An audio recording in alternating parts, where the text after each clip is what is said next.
The Square Ball Podcast.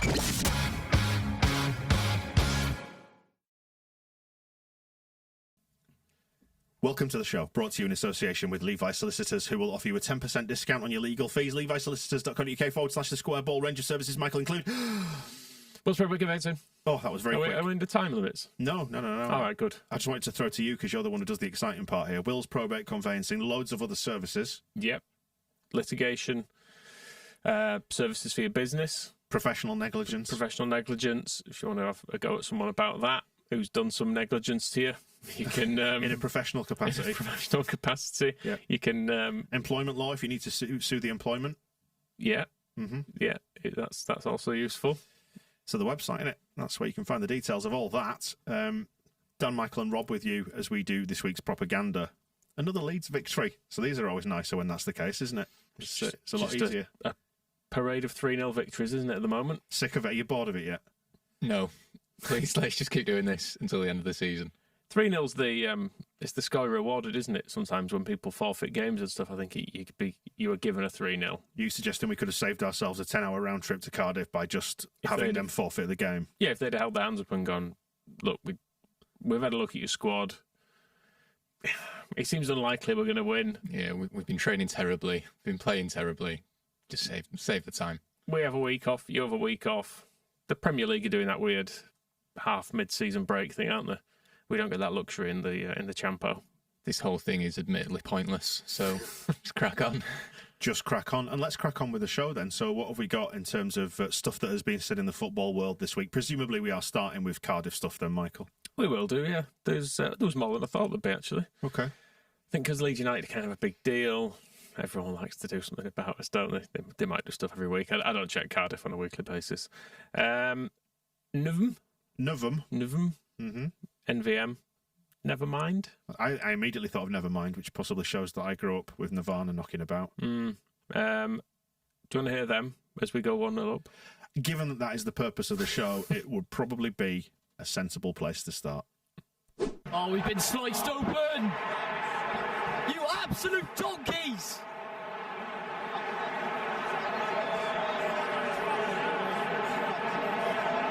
Some jokers.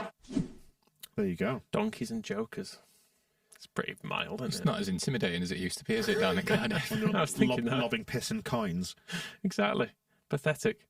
But it's better not to do that, probably, isn't it? What, the old piss and coins? Yeah. It can ruin your day out, can't it? Having a pound coin embedded in your eye. Soaked in piss.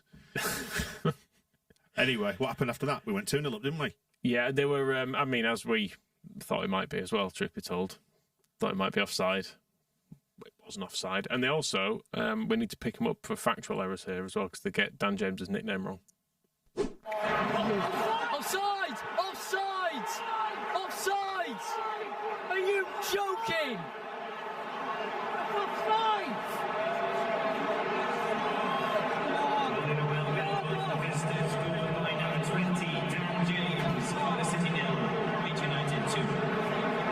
Of all the players as well.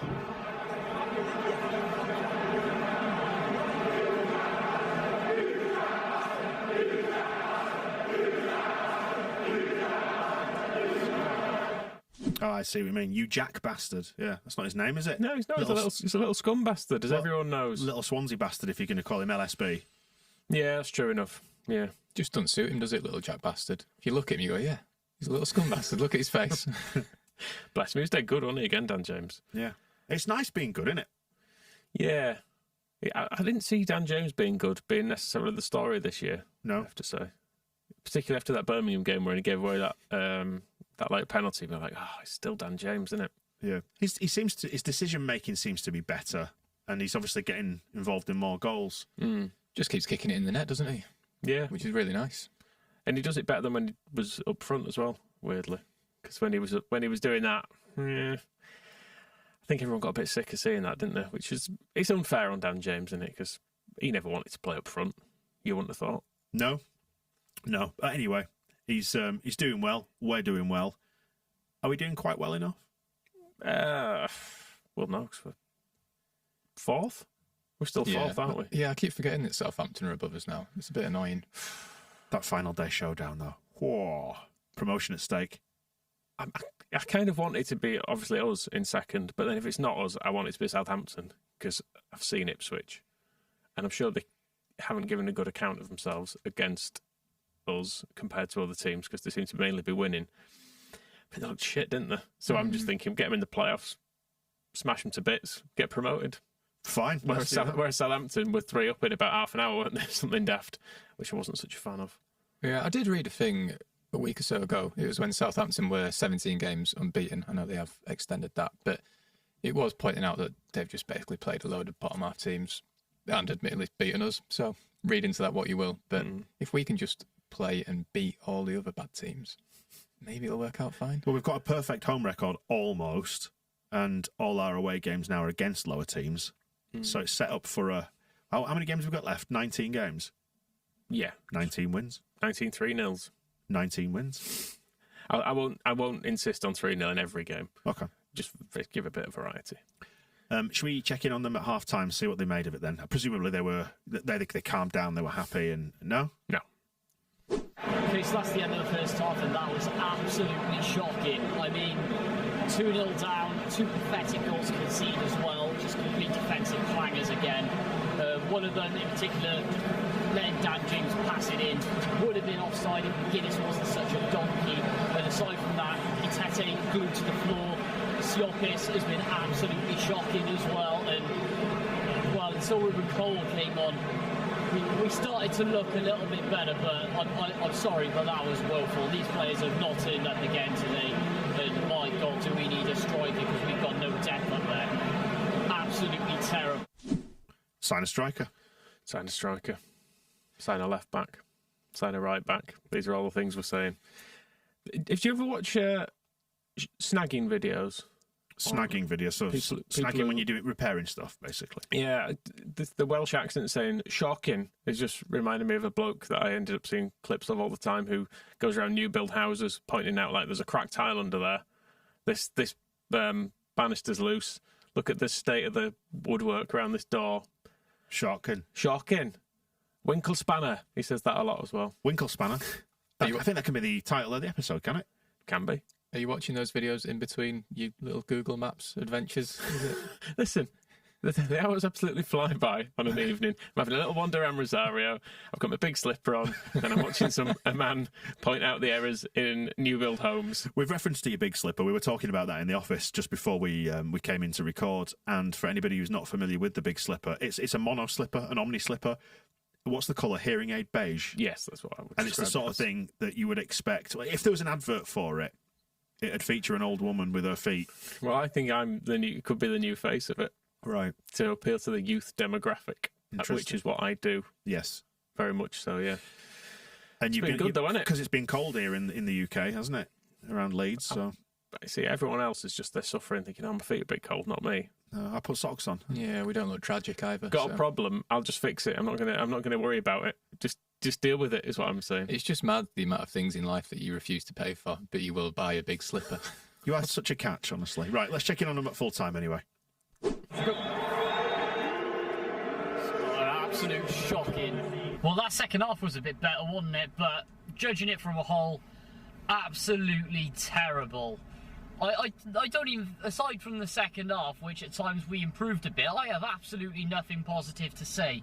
We absolutely need signings before next Saturday against Plymouth, because aside from that, we just have no depth. Some of the players just clearly aren't good enough, and we just gave Leeds so much respect. This is meant to be treated like a rivalry, yet we go out there like it's a training game.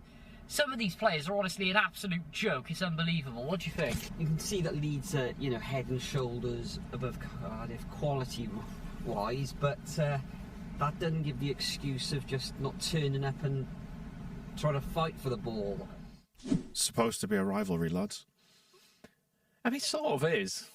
It was one of those ones we had to settle for when we were stuck in the championship for ages. No, you can dislike clubs because they dislike you. Like, it always felt like we had sort of a low-key, I don't know, thing with West Ham, for example, like in the 80s. I think it's just fixtures that sort of based on spite, isn't it, really? Which that used to be. I think we said before that Cardiff's team now just lacks a load of championshipy bastards.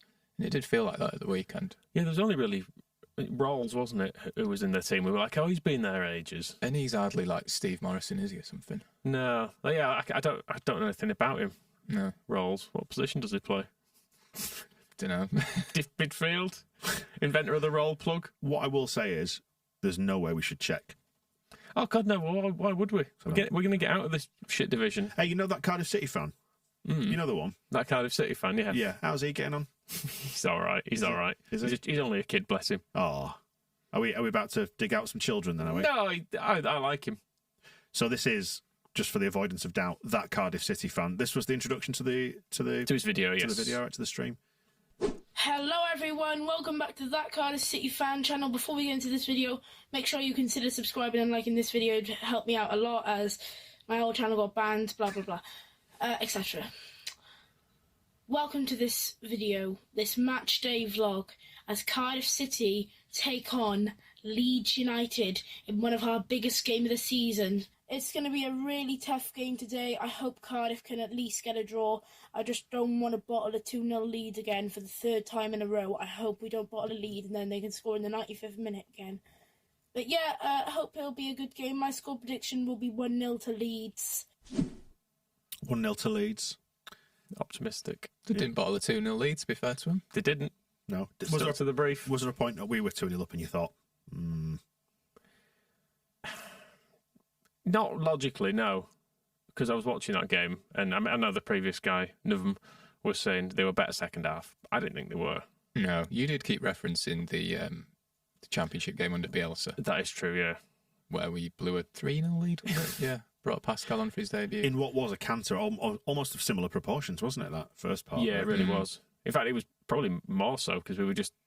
It felt second half was very much foot off the gas in this one. It felt like we'll probably score again just by grinding them down. But that 3-0 at home, it felt like that could have turned into about 7 or 8-0 at one point. And then all of a sudden it was 3-all. And it was like, oh dear. Oh dear. Oh dear indeed. Why did he get a ban, by the way, this young child? I did check this. Right. Because you never know, dear, with... even though he's a kid, you know. But sometimes people get bans for good reasons. Right. But this was his. And I actually feel quite sorry for him because he's obviously quite emotional about it. I think it was the music at the football games, but one day I woke up and my channel had been banned. So I had been working on my channel for 3 years when I get taken down, and I had built it up about 350 subscribers, which were very important to me. And I just want to put this video up there to see if I can get like any subscribers or views, or just leave comments and likes on videos if you can, please. 3 years down the drain for me. I posted over 1,000 videos on there. Like, I put a lot of time into that channel. Now, you may seem like it's not your problem, but... I feel like we need some sad music underneath this. I feel really sorry for him. I know. Bless him. It's a real life lesson, that, isn't it, for him? Mind Put you, all that work in. if that silly little chump doesn't understand copyright law, not my problem, is it? I think we should instruct some solicitors to send him a letter. You're going to... Listen, I know you've been banned from YouTube. That's the tip of the iceberg. You're looking at 6 to 9 months for this. It's going to be you're going to be tried as an adult as well. Straight into a men's prison. Bless him. Like and subscribe for him. That Cardiff City fan.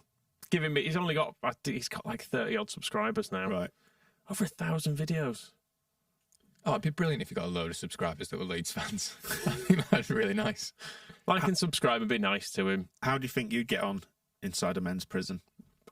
Probably be running the place. Yeah. Would I'd be allowed to take my big slipper in? What, because you've kind of got, like, the guards are going to let you do The stuff privileges. like contraband, whatever. I imagine my privileges would extend to a big slipper. It'd really command respect, that, wouldn't it? He's a real tough guy. You don't want to mess with him. Yeah. No, seriously, how do you reckon you get on? I don't think it'd... I feel like it won't be good. I don't think it'd end well for any of us. No, I think I'd be like holding a bloke's pocket within about 5 minutes. I reckon. Right, then let's check in on the next clip, which is... Well, I mean, he does some good swearing here, which is nice. Oh, kids swearing, always funny. So, and he's also really pessimistic, which I think made me warm to him a little bit, because this clip starts where Bamford goes through and then ends with Dan James scoring. 2-0. Save! What a save, Amit! 2-0.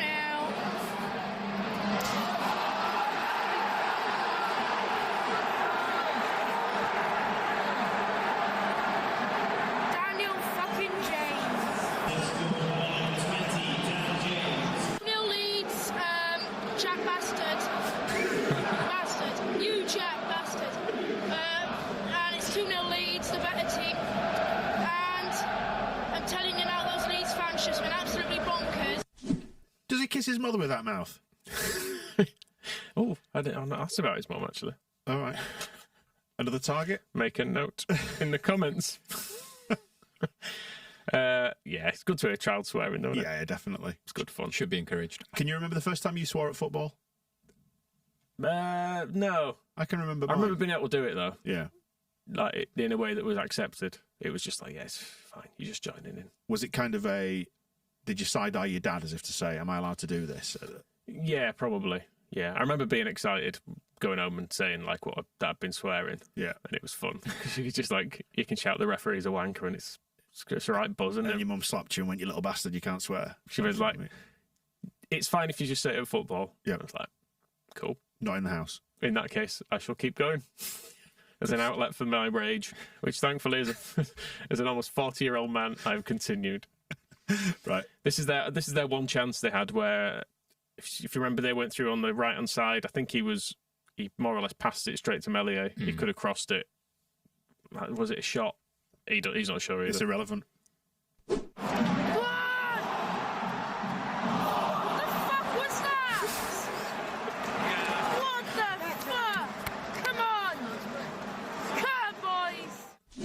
When did you swear at a football match, Rob? Can you remember? I can't remember. I do remember the first time I went to Ellen Road, I came home with the match programme and wrote in a permanent marker all the chants with swear words I'd heard. 'Cause that was the most exciting part of the day. Yeah. And where are we going now? It says him filming our third goal, and you can kind of hear the unfolding of it as Dan James is running. There's a bit of the collision. Do you get the collision? There's a bit of like, oh, fucking hell, around the collision, and then the goal and all that.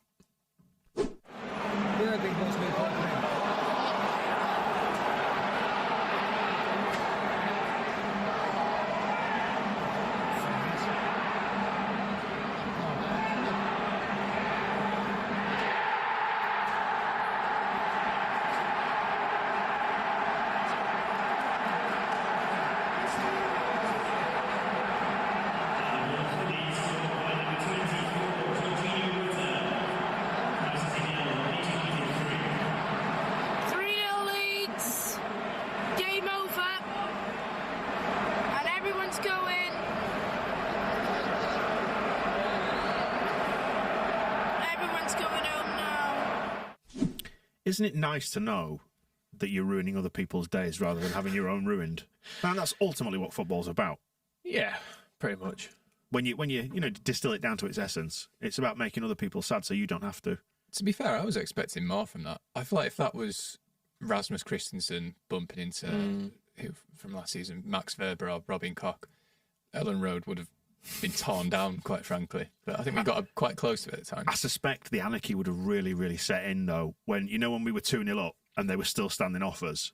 Could you imagine that at Ellen Road? It's a little bit like how we played against Brighton under Gracia, when nobody could quite come to terms with not pressing them, because that's exactly what they wanted us to do. And then a clip emerges afterwards of Jesse on the sideline going, they're scared. They're scared. Scared of you, mate. Do you want... I mean, I've not got any clips of Jesse. Did you listen to any of his Simon Jordan? Not yet. I need to be in the right frame of mind to do it. It's much the same, really, isn't it? He's playing the hits every time. Yeah, I've actually wrote that in the magazine this morning. But the underlying numbers. I just really like how he keeps slagging off like, the British media are just awful to me, blah, blah, blah, they're pathetic and all this. And it's like in the last 2 weeks he's spoken to the Mail, the Telegraph, he's done Simon Jordan's podcast and another podcast. He needs to come on this one. Does he, though? Yeah. I think we could have some fun with him. It would be, yeah. I'd quite like to see that happen right now. It just seems to... He's just saying the same things, and not once does he go, yeah, it didn't really work out, that, did it? I think that's what you'd hope for. You'd hope for the humility to say, do you know what? We were trending in the right direction if you look at the underlying numbers, but I can't deny that it just wasn't good enough. The results weren't good enough. And obviously I have to take responsibility for that because I'm the manager. But it's always like, well, I was unfairly done to. Not right. He also ignores like the fact that the underlying numbers are on XG and stuff. The game state generally was that we were losing. Yeah. So therefore you naturally have more attacks and stuff because you're chasing games. Because the other team are like, well, we'll just wait here and then knock a ball diagonally over the top and we'll score. So which is exactly what which is a perfectly like logical plan against us. It's exactly what Crystal Palace figured out to do, wasn't it? That first half, we had the run of them. They couldn't cope with the closing down. And was it 1-1 at half time we got in at, or something like that? I can't quite remember. But either way, and they were just like, lads, just plop it over them. Just plonk it over them, hit the channels, be right. Yeah. And it was right for them, wasn't it? But not for us. The main new thing to come out was that Simon Jordan asked him about his LinkedIn account, saying, why are you on LinkedIn? And he laughed and said, it was someone made me do it. Right. Was the gist of it. Okay. I was like, well... Was it you who made you do it? Was it? The British media made him do it. Right. Probably. Anyway, back to Cardiff. I was going to say, back to that Cardiff City fan. Should we hear his full-time assessment? Yeah, because sometimes you get a lengthy breakdown of what went wrong. He keeps it short, and I think it's pretty accurate. We've been well and truly battered today by a high-quality side, but we didn't get into the game today, and we were fucking shit. Yeah, fair play. He's got it. He's covered it all off. I was going to say he's got a future in this, hasn't he? Yeah, He's doing well. They need to do that more on the telly, don't they? Like when they cut to the Sky reporter who's inside the ground. Well, tell you the truth, of the two sides, one was good, one was fucking shit. Back to you, That's Jeff. why it's 3-0. Back See to you you. later. I was going to say Jeff, but it's not Jeff anymore, is it? Tic Tac 14. I don't know why he's doing it. I've put a screenshot on our little prep sheet of how he recorded this. We'll stick this as a still in the video version. We'll send that one through so you can see it. It's on YouTube. Recording from, it's either an Amsterdam brothel or hell, isn't it? He's got his blind down, so I don't know if that means these customers outside know he's busy doing one of his videos. But he was less impressed, as it turns out. So that was a shocking game to watch. Really disappointing from a Cardiff point of view. 3-0. Never going to really be happy with that. I mean, none of the goals are really anything special either. I mean, if Leeds scored a banger, then fair enough, I wouldn't be as mad. But nothing was special. The majority of the game was just Leeds passing the ball around as well. I pay to watch that. It's so boring. That's good. Looked all right to me. I thought it looked fine. Just Leeds passing the ball, creating loads of chances. That said, scoring loads of goals. People have got a little bit antsy at times, haven't they? Yeah, but that's when we've been passing it around and not creating chances. Yeah. We could have won by about 6 or 7. Right. Created loads of chances. Okay. So, and I mean, Cardiff have moved out. They've had Warnock, they've had Neil Harris, they've had Steve Morrison. Like they've had a bad run of managers. Yeah. Maybe they just don't appreciate it. Fine. Where should we go next then, Michael? Is that it for Cardiff? That'll do for Cardiff. Yeah. Do you want to No. hear a bit of Chelsea fan TV? Well, as long as it's not Rory. It's Jennings, not Rory. Which is good. No, he's doing predictable. Chelsea are finished. Chelsea are not finished. Chelsea are the greatest thing I've ever seen. As usual. I mean, they did beat... I've not checked it, so they beat Fulham, didn't they, at the weekend? And when we're building this community, and thank you guys, don't forget to like and subscribe. But they lost to Middlesbrough. Tedious, man. In the week, which was quite funny. Right. It was away. So this is him, one of the people from Chelsea Fan TV in Middlesbrough. You've put here on the sheet, it's a confusing place. Do you mean Middlesbrough? I meant Chelsea Fan TV. Right. Just everyone's cross. At this, he's not sure if he's entirely angry at Chelsea or the state of public transport trying to get out of Middlesbrough. But hey, this is what the North's like for transport. Yeah. It's fucking shit, as that Cardiff fan would have said. And then he ends just not knowing where he is at all. Yeah. Middlesbrough is the short answer. There is no trains home. We've got to wait until 1 a.m. for the coach. Some people can't even afford a hotel. They're going to camp out at the train station. Don't tell me this is acceptable. Unacceptable. Disgraceful. Bowley fucking signed some players. I am done with youth for this crap. Unacceptable. I am sorry. I have tried to defend you, and I will still defend you up to a point because I believe that there are ups and downs in a season. This is lower than low. I might as well have been at a fucking strip club doing a pole dance. Unbelievable. This... It's unacceptable. That's all I have to say, guys. The fury just... I think he's realised the strip club bit doesn't really make any sense. Yeah. Also, did he not check the trains before he went to Middlesbrough? Was he just expecting one to be waiting for him? You know what it's like in London, though. You rock up, you just jump on public transport. It's always there. Yeah. In the North, you're like, oh, there was a train due in 2 hours, but it's cancelled. Yeah. So there's another one in 6. Why? They just didn't fancy it. not any people, not any trains. But let's give London another £5 billion for a tunnel or something. Tracks are all bent. I don't know. Some reasons. Anyway, likes Raheem Sterling then. With that game today, man, it was fucking pain to just watch, man, because like I'm just watching sideways, backwards all the time, like when we're trying to distribute the ball. And fucking Sterling, man, man, I'm tired of seeing this guy play every fucking week, man. Like, this guy is actually a terrorist to this football club, man. So that's it's evolved from the Arsenal war criminal that was Arteta. Yes. To I think he's on the verge of being a war criminal again, isn't he, Arteta? I think because they haven't won for a bit. So yeah, but he's a terrorist. I think Richard Keys views him as a war criminal. Almost certainly, possibly. But it's really catching. Is this because I can't remember if this is the same bloke chipping in or a different bloke, but this idea has caught on because he's just clearly waiting for another mention of Sterling to chip in again. Fucking shambles. That is absolute shambles. And it's embarrassing. It's embarrassing. It's fucking embarrassing to watch. As a Chelsea fan, I've been going to the games. I can tell you now, I've been going to games with my dad for 20 years. That is by far the worst team I've seen, and last season as well, ever from a Chelsea football. And the disrespect from the fans at the end there was three players that came to the end. That was Alfred Gilchrist, Levi Colwill and Thiago Silva. Only ones that were clapping at the end. Raheem Sterling, right, he has the brass neck to play a game like that, takes 300 grand a week. He is fucking cacky. Criminal. He's criminal, mate. He don't do... He's a terrorist to the club. There we go. Keen to get it in again. Emphatic. I also like how the first guy was like, I'm sick of you for doing me head in. Raheem Sterling, he's a terrorist as well. Get him all out. Just spend some money. I like that Chelsea just can't discover themselves anymore. I mean, the guy covered it off, really, didn't he? I've been going to Chelsea 20 years. When did it? Yeah, which... Yeah, it's about when they started, which is when they started being good. Yeah. So, now you're not. Hopefully we go bankrupt soon. Yeah, that'd be nice. It would. I mean, they do deserve it. It's really daft what they've done on the face of it. You do kind of look at it and go, well, it's a risk. Well, if we do enough of it, it'll take the Premier League too long to investigate and they'll just give up. It's quite funny, the Everton and Forest thing, isn't it? Have you seen that have you seen the technicality on which they're saying that they didn't breach profit and sustainability at Forest, which was... They could have sold Brennan Johnson by the end of the financial year, so at the very end of the 3-year cycle, which would be June the 30th, I presume.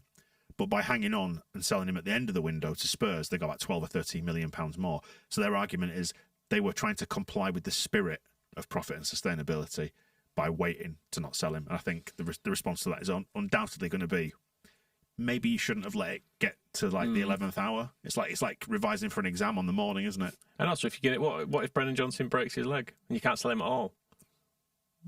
Do you still say, well, we were going to sell him for more, but then he got injured? That's what Everton tried to do, wasn't it? Yeah. We were going to sell Tosun for £50 million, but then the COVID, and then no one wanted to buy him because he's not worth because of the bloody virus. Yeah. I do enjoy the Forest fans looking at this and going, I mean, we have signed half of it. It's kind of hard to argue with, isn't it?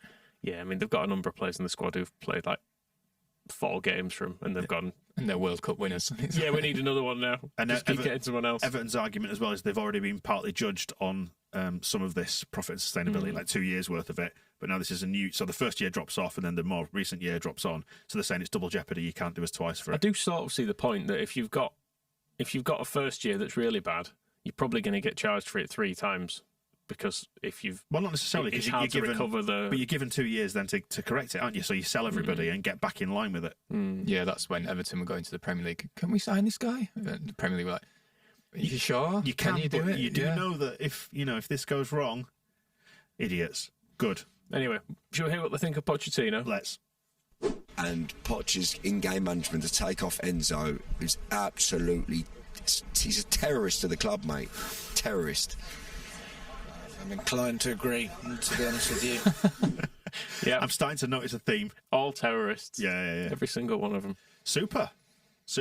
I'm glad they're not having a nice time. It's the same applies to Man United as well. Just can't quite get their act together. Can't accept that they're not good anymore. Good. Yeah, I did listen to some scum stuff. I mean, the point at home to Spurs is quite good for them these days, isn't it?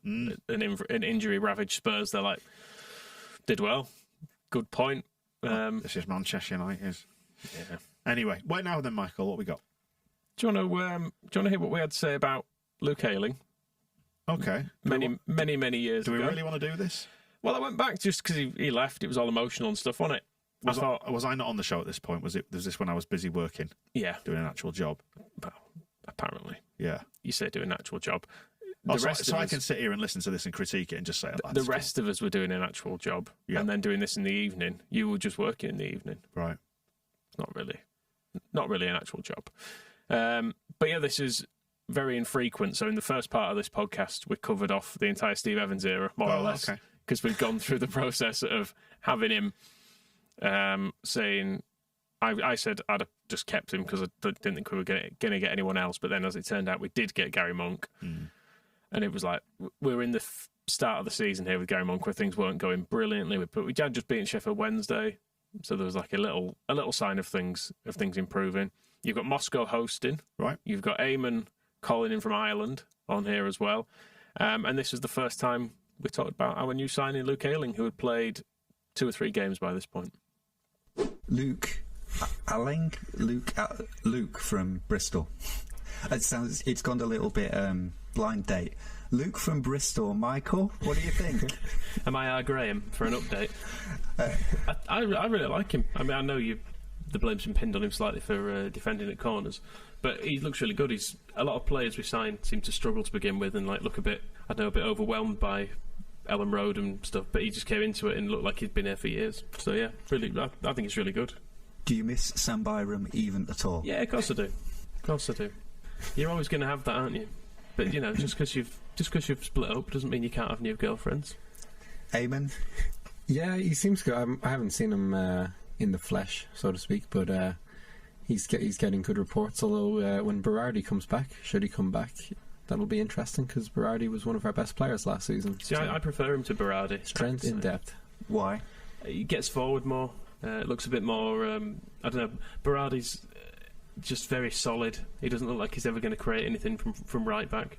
I would say that when Berardi comes back, I think it's going to be a battle royale between these two because Luke has kind of swaggered into the team with a bit of almost a Savage-esque air. On his debut, he looked like he was playing like his 100th game for Leeds United. Tall, ponytail, confident, don't give a fuck. Berardi will not care for that in a player in his position. I foresee total war, essentially, in which we will probably all be the sufferers. Oh, bless you all. So young, so full of hope. You sounded almost optimistic at points there. I mean, now we've got Sam Byram back as well, which is the great thing. Yeah, I enjoyed the mention of him there. It really threw me, that. I was trying to work out what year we're in now and what year it was then. Yeah, they got to overlap a little bit. When was that? That was... roughly episode number-ish. Can you remember? Oh, episode number-ish, no idea. Ages ago. Oh, yeah. It was when Luke Ayling signed. Yeah. And Gary Monk was in charge. 2016. Okay. 16, is that right? Yeah, that's when I was up in Newcastle, so yeah. Yeah. But right. It was good. I think it was a correctish assessment. He gets forward. He looked like he didn't suffer the pressure of playing for Leeds. Was that in your scouting days before your coaching days? Yeah. Well, I was doing a bit of both. Still do. I can still take one look at a player and be like... Just no. Yeah. Just no. Right, so what else have we got? Well, I did go back and try to find some old Ayling stuff. Not an awful lot, really, before his time at Leeds. There's him doing an interview when he scored his first ever goal for Yeovil, which is quite sweet. It's just young Luke Ayling. He's very Billish on all of the clips. It's the nice thing. He's just got a cheeky look about him. There's a clip of him while playing for Bristol. He's doing a quiz. He does struggle with a question about rivers. Someone asks him, "What's the longest river in the world?" Do you know what his answer is? Go on. Thames. Clearly has a think and just goes, "Do I know any rivers?" No. The Thames? The Thames? No. The Thames. And then as he goes through the rounds, because he gets through the first round of this, it's like a head-to-head squad quiz competition, and he gets through against Mark Little, who is Joe Mangle, I believe, from Neighbours. In Neighbours. Yeah. And then by time part 2 comes around, I don't know if they've been quite light of the questions. There's a weird fascination with what country cars are from. Like what? Are they from a single country? Well, as in like Volvo is one of the questions. Ayling thinks Volvos are made in an English car company as well. Right. But by the time he gets to round 2, one of the questions is the 9/11 tragedy occurred in which year? Right. And you think, Bristol, keep it. Yeah. We're doing a fluff piece for YouTube. It's meant to be like a bit of a laugh, is this? Yeah, that kind of brings the mood down a bit, doesn't it? A little bit, yeah. He got it right, though. Yeah. Did get it right. But he lost out, sadly, did Bill to Aaron Wilbraham. Right. Which is a shame. Oh, sad day for football, then. Yeah. But you can see when it comes to the final, looks like a glorious day on what I guess is Bristol's training ground. You can see Bill in the background with his hat and sunglasses on. It looks like he's just stumbled out of a festival. He always had that vibe to him, though, didn't he? Yeah. He does look like James Bay or something, that doesn't he? Yeah, that's it, James Bay. Yeah, correct. But yeah, he was there to see Marlon Pack win. It was a great moment. Wow. There we go, then. I did also try to find some Borough people talking about Luke Ayling. Andy Campbell was pleased to have signed him, but, So what? I just thought, is it worth the clip? Probably not. It's just him going, yeah, he'll be a good signing. He'll be a good signing. You go, yeah, he will. Look after him for us and all that. Yeah. Well, there you go. Is that propaganda wrapped up for this week? That'll do. That will do. What else have we got this week? Because we've got midweek madness next week, haven't we? That's going to be good fun. When we have to stay in Leeds for a full week. Yeah, we can't even leave the office. We've just got to stay here and keep talking about Leeds and hopefully entertain you a little bit along the way. So thanks for joining us on this one on Propaganda, and we will speak to you next time. See you in a bit. The Square Ball Podcast.